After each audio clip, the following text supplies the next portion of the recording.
C'est complètement fou ce qui se passe aujourd'hui. Et vous allez voir, je vais vous annoncer un truc incroyable qui est apparu il y a 6 heures à peu près. Moi, j'étais à ce moment-là pas là, j'étais en cours tout simplement. Mais quand je suis revenu chez moi, j'étais dans un rêve quoi. J'ai envie même d'en pleurer. Je suis tellement heureux. On a su une nouvelle, mais je vous jure, qui est incroyable pour les fans comme moi. Pour ceux qui adorent l'univers Club Dorothée. Pour ceux qui adorent AB quoi, les années 90 même. Parce que oui, oui, vous ne rêvez pas. Elle revient sur le devant de la scène, notre Dorota à nous, et je l'ai appris comme ça. Je l'ai appris comme ça, sur le forum Absolument Dorothée, juste là, en lisant ce message. La star française prêtera sa voix à l'un des nouveaux films. Pardon. La star française prêtera sa voix à l'un des nouveaux personnages du film Transformers Rise of the Beasts, en salle le 7 juin prochain. Déjà, c'est incroyable de se dire que le 7 juin prochain, dans à peine un mois, on pourra entendre Dorothée. Encore un joli coup pour la Paramount Picture France. Après avoir convaincu Mylène Farmer d'interpréter la chanson du générique de Donjons et Dragons L'honneur des voleurs, actuellement au cinéma, la filiale française de la célèbre société de production américaine va encore faire parler d'elle. Selon nos informations, Dorothée, l'icône d'une génération, a prêté sa voix à l'un des personnages du prochain volet de la saga Transformers, attendu dans toutes les salles de cinéma le mercredi 7 juin prochain. Dans ce septième film de la franchise à succès, 12 millions d'entrées en France, 4,8 milliards de dollars de recettes dans le monde, Dorothée prête sa voix à Erazor, alors assez compliqué à prononcer, Erazor, l'experte en reconnaissance aérienne des Maximales, une nouvelle catégorie de Transformers qui se joindra aux Autobots dans l'éternelle bataille qu'ils livrent face aux Decepticons.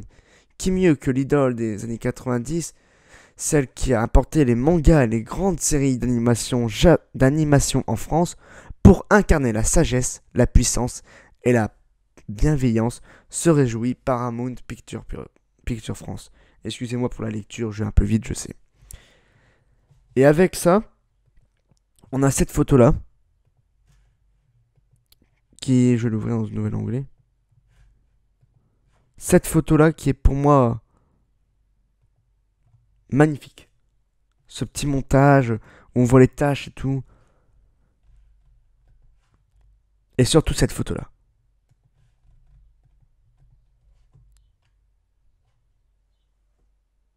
Là, on pouvait pas rêver mieux de voir Dorothée devant un micro à ce moment-là. On est dans un rêve, quoi, je vous dis. Je disais donc qu'on ne pouvait pas rêver mieux en voyant Dorothée là, comme ça. Elle est bien appuyée, je suis ému. Alors, je vais pas montrer les avis des fans, bien sûr, mais on l'a appris notamment par notre Twitter, sur Twitter, avec ce montage-là. Donc, on avait eu cette photo-là, pardon. Et là, on a ce montage-là sur la page de Dorothée. Et notamment après sur, euh, sur son Facebook aussi. Alors, on l'avait revu au cinéma, notamment en 2019 avec Nicky Larson et Le Parfum de Cupidon, qui était un très bon film d'ailleurs. On voit un petit mème juste là en bas, c'est marrant. Je sais pas si vous le voyez, je pense pas, mais si vous le voyez juste en bas là, on voit un petit gif.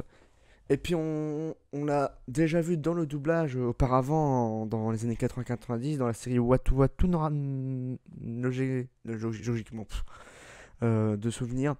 Et puis il y a aussi dans Garfield plus récemment, donc il y a 10 ans de ça, Garfield, elle a doublé une petite sorcière pendant quelques secondes, ça n'a pas duré longtemps malheureusement. Mais là on espère vraiment que ça va être remarqué, parce que là, quand je vois Dorothée on a déjà des articles qui montrent Dorothée, quoi. À part à son anniversaire ou quand elle met un petit message sur Facebook à la rigueur. Mais surtout, par exemple, à la chanson secrète, je me souviens, il y avait eu beaucoup d'articles. Mais là, Le Point, Charente Libre, Paris Match, Voici, Public, Gala, TV Magazine, BFM, le HuffPost, Télé 7 jours, Allociné. Il y a où, bon, Actualité, La Montagne, on a notamment Scoop, Sud Info, il y a plein de personnes, Ciné-Série, Première. Enfin bref, on a plein de choses, plein de personnes. Salle obscure. Bon, enfin voilà quoi. On a tellement de choses. Alors, en plus ça, on a...